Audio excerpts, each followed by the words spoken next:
friends, Jill here in my empowered fitness community for women over 40 looking to get energized, confident, and strong. It's Wednesday, and so we are about to do a 30-minute live Q&A session. Actually, we are doing it right now. So welcome. If you're on live, let me know and say hi. If you have any questions along the way about anything at all, when it comes to your health, fitness, weight loss, menopause, hormones, anything at all, you're welcome to drop your questions in the comments below or message me privately. Or if you like, you can set up a game plan call with me, which is an opportunity for you to set up a call with me, a one-on-one call where we can go over your goals, your struggles, and make a plan if it's a good fit for us and help you get started towards your goals and feeling amazing. My goals for you are energized, confident, and strong, and you are going to just love the results along the way and the community of ladies who are doing it along with you, as well as me, your coach. So what we do is every Wednesday, if this is your first time here, welcome. I see Lisa, Zeta, Kathy, Alicia, welcome. So if this is your first time here, we do this every single Wednesday. I answer questions of ladies who are in my community and ladies who are new to this group. And so we're going to jump right in because we have a lot of questions here today, and I'm going to answer them as best I can. I always send this out afterwards in an email, and I post it on my YouTube as well. So if you want to go back to old Q&As, you're welcome to search my YouTube channel. Just look up Jill Ortiz or Jill Ortiz Fitness. I also post daily on my Instagram. I have stories, I have reels, and those all have lots of little tips and answer lots of questions on this subject. So I am a menopausal metabolism specialist. I am a NASM certified personal trainer. I am an expert in many different styles of nutrition, and I'm also bone health and osteoporosis certified. So you ladies are who I work with. All right, so let's get started with some questions that came in this week from my current clients. We've got 4 of those, and so let's start there.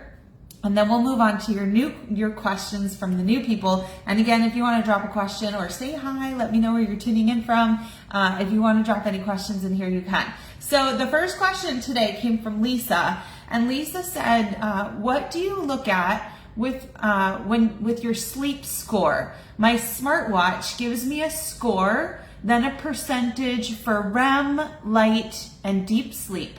I don't know what I can do to change those percentages." So I am a big tracker of sleep as well. I have it on my watch. I never used to sleep with a watch because I thought that was uncomfortable until I got obsessed with tracking my sleep. So not only do I have my sleep scores, I wake up, I look at my sleep scores to see how my sleep is going, but I also track my sleep on paper because I'm doing a study of myself, and this way I can help Lisa and tell her exactly the answers, and I offer this as well to my clients. And so I look at my sleep score, and my goal is to be 80 or above in my sleep score. And then I always note my deep sleep hours and my REM sleep hours, how much total sleep I got. And then I note when I turned screens off and the hours that I slept. And I've learned so much over the years about my own sleep by tracking. When I stopped tracking, I stopped doing the things that give me the best sleep. When I'm tracking, I actually do better at holding myself accountable, most of all, turning off the screens and getting to bed on time. So we have different cycles of our sleep, right? We have our deep sleep, we have light sleep, and we have REM sleep. And so the importance of the different sleep is that the deep sleep is generally at the very beginning of your sleep cycle. It's when you go to sleep and it's this really deep sleep where your muscles recover, your body recovers from the day. And so that's super important, especially if you're doing heavy lifting, which we all should be doing. And so that gets our body rejuvenated. Our cells, our proteins, they all rejuvenate during that deep sleep. Okay, then you have your REM sleep, and your REM sleep is that rapid eye movement. That's when you're dreaming.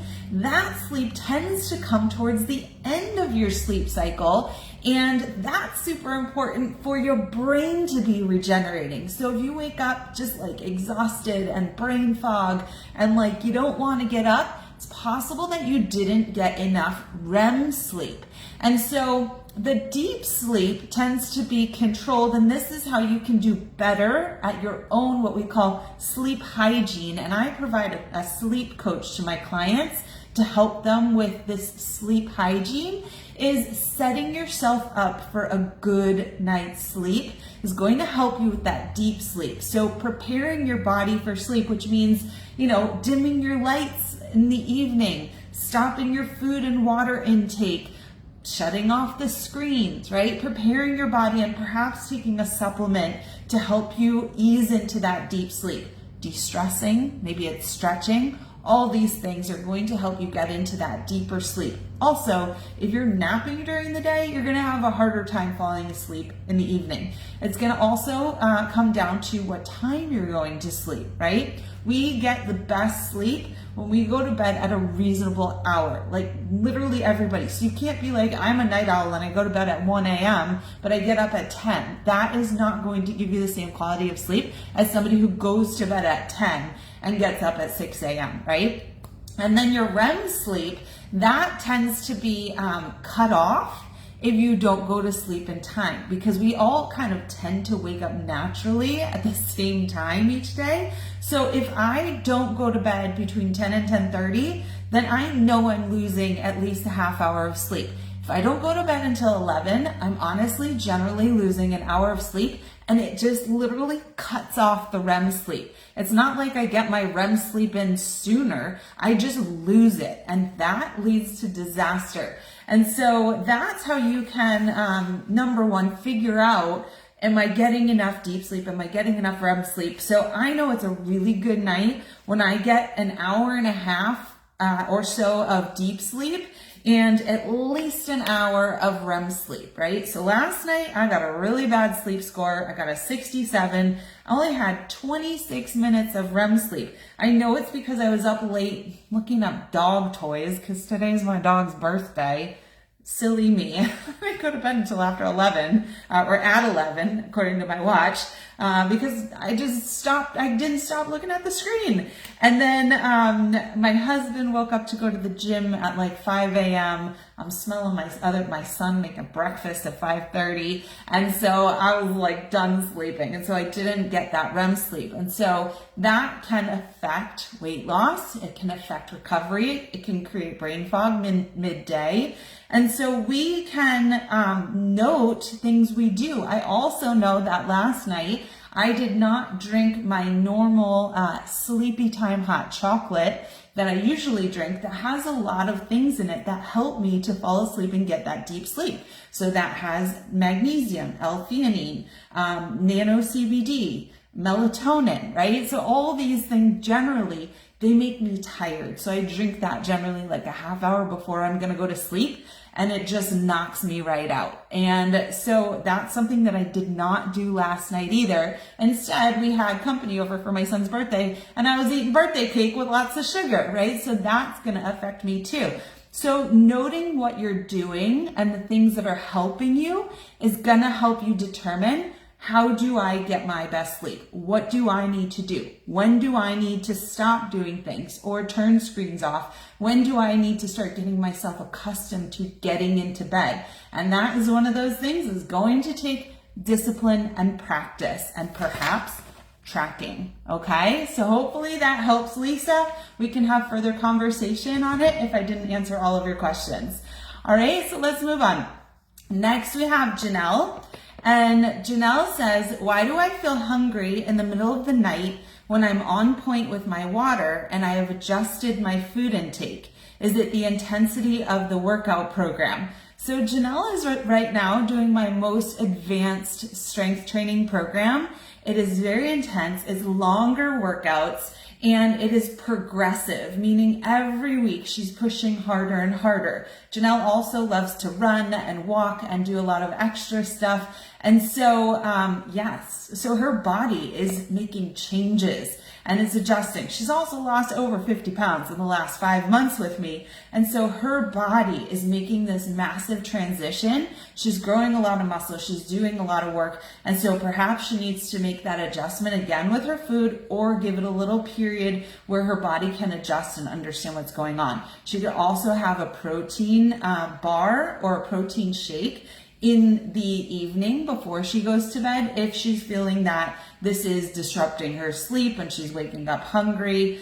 Generally, hunger is a sign to us that we need to fuel our bodies more. So perhaps increasing her protein intake, or even increasing her fat intake, can help with satiety. That's our lasting, our not being hungry. But having our, I don't know, I can't find the words, but lasting more time that we are satiated, right? All right, so moving on. Obviously, I didn't get my REM sleep last night. I can't put words together. Okay, so Claudine is the opposite of Janelle, and she says, why do I not feel hungry when I'm eating less calories than needed? Now, this is something that I got to talk to Claudine about, because we are not in a shred mode right now, so she should not be eating a huge deficit of calories. So one thing is that if you are chronically under eating for a long period of time, then your hunger hormones are possibly just like kind of out of sync and not doing what they should be doing. So that means you're not being cued to be hungry by those hunger hormones. Now my hunger hormones just simply never turn off, but that's because I'm full of muscle. So number one, we got to build up Claudine's muscle so that it's saying, give me more food, right? And so she and I are going to talk today, and I'm going to be talking to her about really pushing the weights a little bit higher, adding more muscle to her body, so the muscle is saying, like Janelle's is, give me more food, right? Another thing is that since Claudine joined our program, it's possible that we've made a shift to cleaner foods. So higher protein diet, more fiber, and less processed foods means that you can have better quality food with less calories and be more satiated, right? So you eat 500 calories of chicken and vegetables versus 500 calories of potato chips, then you are going to feel more satiated, less hungry with the chicken and vegetables than you are with the potato chips. So that could also be it. Also, if we have traded out some of the sugars for more balanced meals, which is what I teach, then we may have fewer sugar spikes. And those sugar spikes are kind of like fake hunger cravings, right? So if your energy dips because your blood sugar dips, then your body might or your brain is telling you, I need sugar, I need caffeine. But if we are eating with blood sugar regulation in mind, which is what we do in the menopausal years to help with weight loss, is that can prevent you from having these cravings. Another thing that can suppress appetite is stress. I know Claudine's got a wedding coming up for one of her kids. And she's working and she's trying to lose weight and do all the things. So that's possible. I think, also Claudine's having a kitchen renovation going on right now. So she's got a lot going on, right? So that could be another thing, is sometimes stress can stop us. Some people are like, I'm a stress eater. Other people are, their appetite is suppressed by stress. So, another thing that could be going on is if you're making all these healthy changes, it's possible that your body is looking to your fat stores for energy as opposed to food. So we could be starting to use that fat in a productive way. And so that would be fantastic. And so a lot of those people who I work with who are struggling because they don't feel hungry, maybe they've just never been one who takes a ton of pleasure from food, don't crave foods. It's again, something that you have got to just train your body to start getting used to little by little. I remember when I first got a coach, when I was ready for, serious weight loss and change, and I hired a coach. And when I started eating super clean, high protein, high fiber, much more whole foods and less processed foods, I had been eating diet foods and processed foods. And I was eating at very low calorie, but it felt like so much food. And I said to her, like, at the end of the day, I feel uncomfortably full. I can't do this. And she said, you've got to get those calories in, because that is not a lot of calories. So you've got to eat them, space them better, right? And I think Claudine had asked about this recently. She said she was eating a lot late in the day because she wasn't hungry. And that's not going to be very helpful. We need to space it out, and we need to figure that out. And one of the best things to do is to load up on that protein and more calories in the morning when your belly is empty, right? And when you need the energy right away. So we need to train the body to be better with food, okay? Let's see. I know Alita had a question, and I now forget what it is. We might have to go to the group to find it. So let's see. Oh, here it is. When trying to meet your step goal for the day, is it better to do one longer walk or a few shorter walks? That is such a great question. And the answer is there's no better way, and each has its merits. And ultimately, 10,000 steps, 7,000 steps, it's all the same. But there are some really great, let's see, I lost my notes. There are some really great, oh, here they are, really great things about each of them. So number one, if you do short walks after your meals, so maybe a 10-minute walk after breakfast, maybe a 10-minute walk after lunch, maybe a 10-minute walk after dinner, which is what we tend to do in my family because we have 3 dogs. Especially when my husband travels for work, I feel like I'm constantly walking dogs. So I'm walking at 5 a.m. And I know that generally every time I walk the dogs, I get 2,000 steps in. It's about 1,000 steps down to the doggy trash can at the end of the street and 1,000 steps back. And so I'm getting 2,000 steps in when I do a walk with one dog, and then I have to take the other 2. So if I'm doing that 3 times a day and then my other general movement, I know I'm going to get my steps in. When my husband is home, he generally does more of the walking, and he'll recruit the kids as well so that I can, make dinner, make food, do other things and work.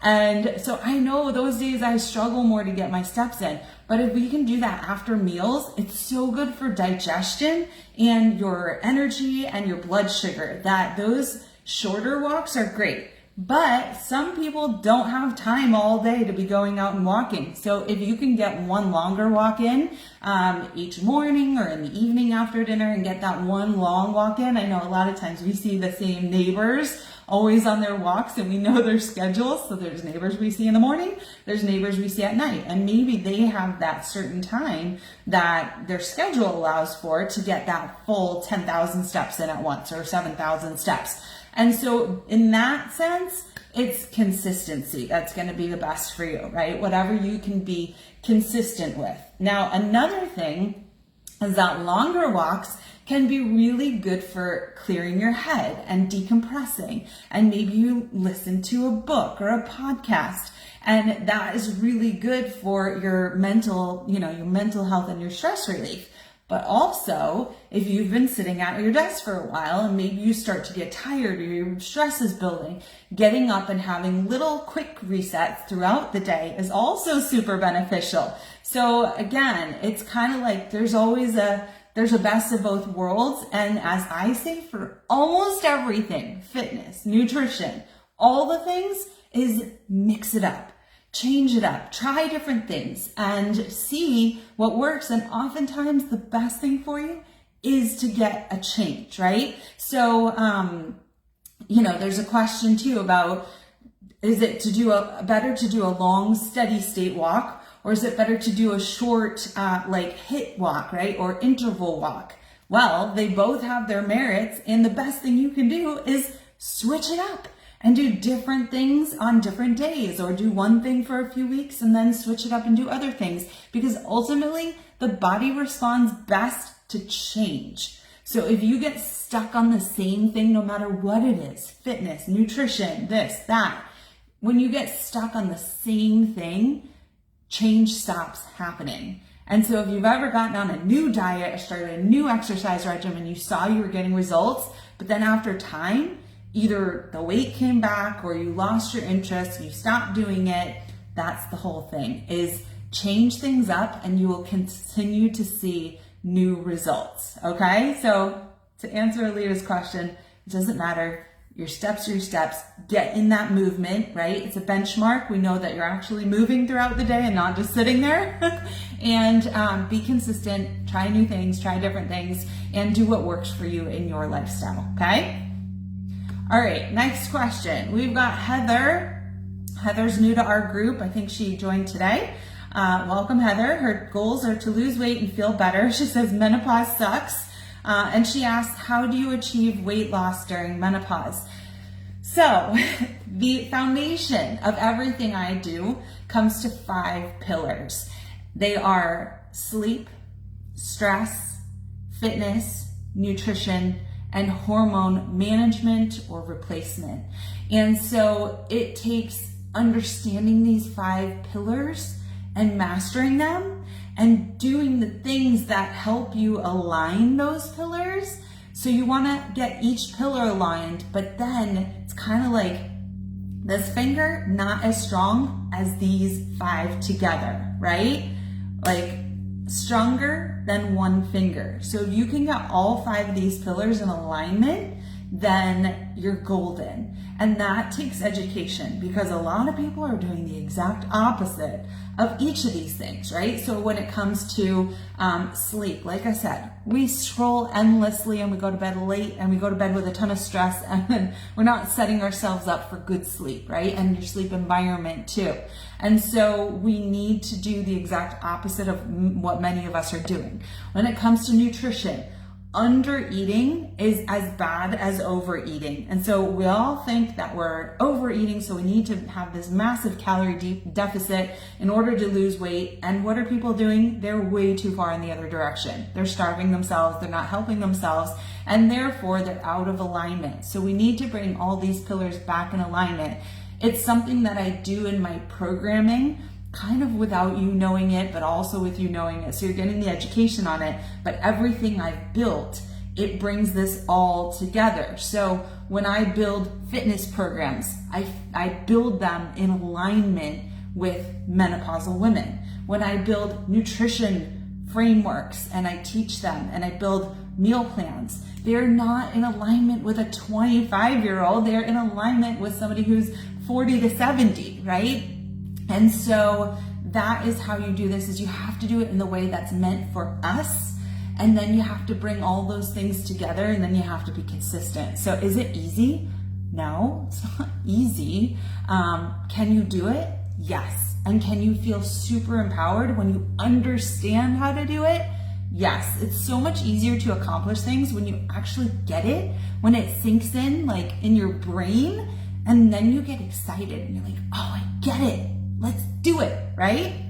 Okay, so that's what we do. So with me, what I do is, number one, we can have a call and we can discuss these things. And the first thing I always do is I take information, right? So how can I make any kind of recommendation to you? And this is something I think other programs are missing. How can I make a recommendation as to what you need until I know you, until I've listened to you, right? So here's my newest client to my program.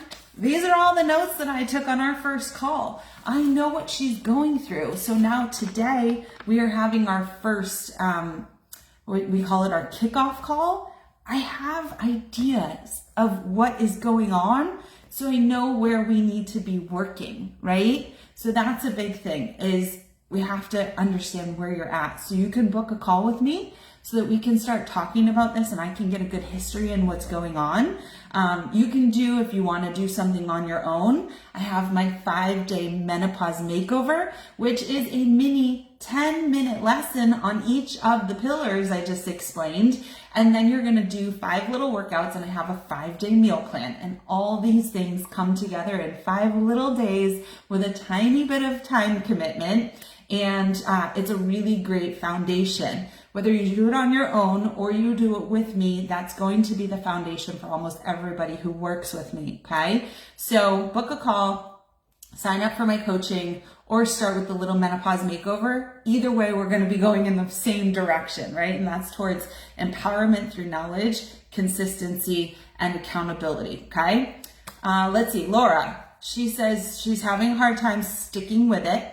And she's wondering what type of exercise is the best way to tone up your arms the right way. So the right way to make any kind of progress in your fitness is progressive overload. And what that means is you're doing more and more and more than you had before, meaning you're pushing the limit, you're getting to new heights. So whether it's more time under tension, so maybe last week you did 30 seconds of work and 30 seconds of rest, and this week you're doing 45 seconds of work and 15 seconds of rest, or if you're doing more weight than you did last week, or you're doing it in a harder way, more resistance, that is going to be one of the keys to actually making progress, as opposed to a workout program or a class where you're literally just doing a billion reps with a really light weight. This is not going to get you the results that heavy progressive training is going to get.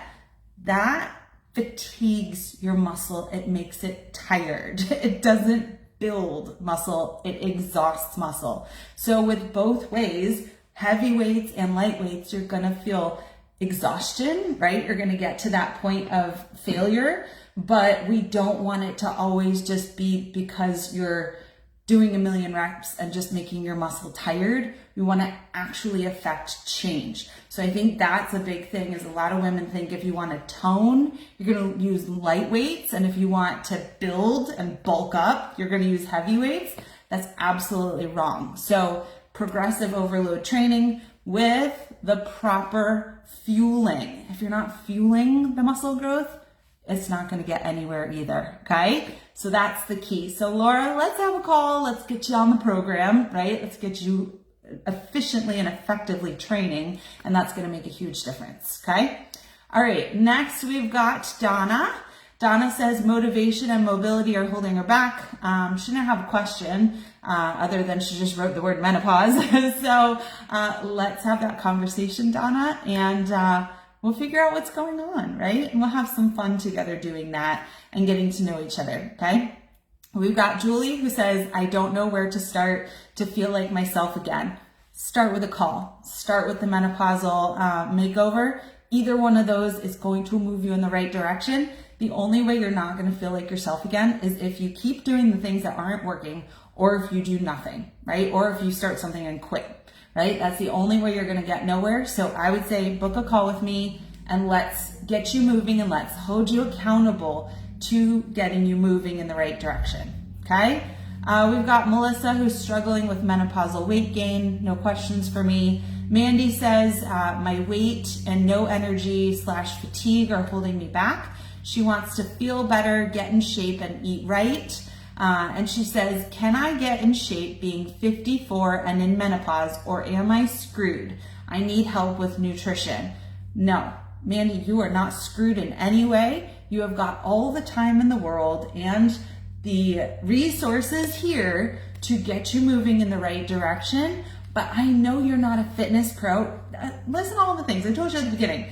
I am a NASM certified personal trainer. I have taken a 14-hour course in menopausal metabolism, which was very sciencey, and I had to pass tests to get my certification. And I did a bone health and osteoporosis certification. I've done multiple nutrition certifications over the years. I've done so many different types of fitness certifications. I mean, I live and breathe this every day. I'm listening to podcasts when I'm walking. I'm doing all this research all the time. Of course I know what to do, and of course you're totally in the dark, because that's not your occupation. That's why you need to hire a professional who's done the work, who knows it, who's taking their clients through it and seeing great results, and put you into the system, right? So we need to give you the right things. Obviously, if you're feeling energy and fatigue, there's something missing there, whether it's the sleep we talked about, you're lacking sleep, you're overly stressed, your hormones are a little bit out of whack, or you're not eating properly, or you're not getting your exercise, which builds energy. It's the pillars, right? Now your pillars look like this. And we need the pillars pillars look like this, and then we need them to all come together, right? I love that analogy, right? Here's your pillars. They're kind of broken. They're kind of scraggly. We got to erect your pillars, right? Teach you the stuff, and then bring them all together so they are a strong foundation. All right? I should put that in a video. That's a good one. All right, let's take one more question because we are out of time here. We've got, let's see, I'm gonna pick one here and then we'll save the rest for next week.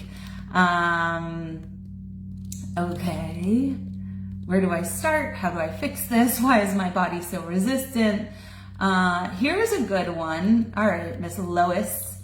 Lois asks, she says her metabolism is slow. She wants to lose 25 to 30 pounds. So we got rev up that metabolism, get those pounds off. And she's asking, what is the role of hormones in menopause weight management? Okay, so this is huge because it is the changing hormones and aging that is probably slowing her metabolism and keeping those 25 to 30 pounds on, okay? So let's talk about age and then we'll talk about the hormones. Number one, as we age, we lose our muscle mass unless we're building it. So the first thing she's gotta do to rev her metabolism is going to be to build muscle because metabolism is going to depend on three things. Number one, your body composition. How much muscle do you have in your body? Because like we heard, Janelle, she's been building so much muscle. I've got lots of muscle. I told you I'm a hungry beast. Janelle's waking up hungry. And then we've got Claudine, who's just beginning this journey and needs to build muscle. And she's under eating, so she's not gonna build that muscle. And we need to get her to add a little bit more weight and really max out on her weights. And so she's not feeling hungry. So number one, we've got to rev your metabolism by adding more muscle to your body. The way to do that is to push that strength training and to eat more food. So number one, we got to get Lois's metabolism up by increasing her food most likely and making it healthy, good foods. And then we have to increase her progressive strength training so that she gets more muscle because with age, you naturally lose muscle, and so we've got to do more to keep it and to build it, okay?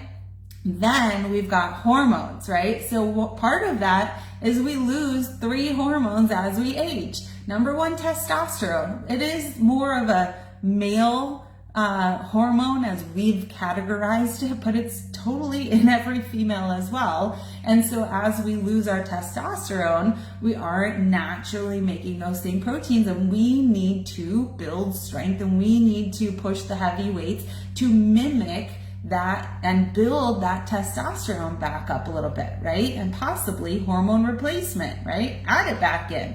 So that's going to be one hormone, right? Because that's why men are maintaining their muscle mass. They're still able to do all this stuff and their metabolism is still revved, right? Ours is not because we're losing it. The second one is going to be your estrogen. Estrogen, it controls fat storage and blood sugar, right? And so that's like gone. So you've got to do that on your own. You've got to be in control of your carb intake, of your blood sugar regulation through walks, through proper balanced nutrition, and all these great things. And that is going to help you. You can also have estrogen replacement, right? So talking to your doctor about hormone replacement therapy. And then the other one is going to be your progesterone. And that one was our stress management hormone. So if you're like me and you're snapping at people and you can't control yourself and you're crying all the time, I'm not crying all the time, but you're feeling the mood swings, you're feeling stressed out, you're feeling like, who is this person that used to be me that doesn't feel like me anymore?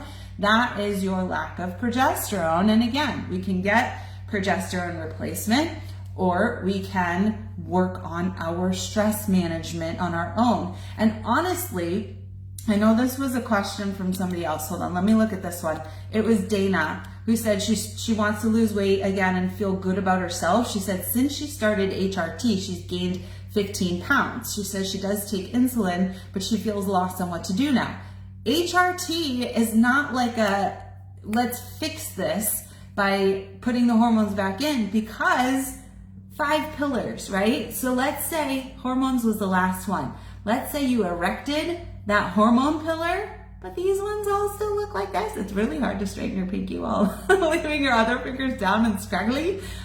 So one pillar does not make success. You gotta get them all up, and then you gotta bring them together, right? So we're starting to understand this. This is making sense. It's a good analogy, right? So you can't have one pillar in alignment. That's not alignment. You have to get them all going, especially because a lot of the lifestyle things, our being in control of our sleep, our being in control of our stress, our being in control of our nutrition, and our being in control of our fitness, those are the things that we have control over.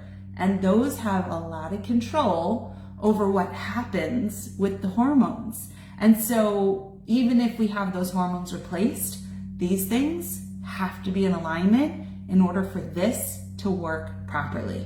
All right? Like, I should see some hearts right now for all this good stuff I'm giving you. So that's where we're gonna leave it today. And if you want to book a call with me, I am just as much fun on a private call, and super friendly and super helpful. And my goal is to help you get to your goals. And I will be most happy when you are most happy. And we'd love to have you in our community, get you on board with our Empowered Fitness Mastery program. And whether you start small or you jump in with 2 feet, you will be embraced with love and with support. And so I hope that's where we're going. All I can say is if you do nothing, you get nothing. Nothing changes unless you make change. And I want to be here for it. I want to see all the good changes. So stay tuned. I will have more stuff throughout the week. Again, friend me, follow me on Instagram, and you'll see all of my great tips and tricks all throughout the week. Head over to my blog post at jillortizfitness.com for some really awesome blogs that will give you lots more in-depth information into these topics. And check out my YouTube. Got lots of good stuff on there too. All right. Have a great rest of your week, everybody. I'll see you soon. Bye.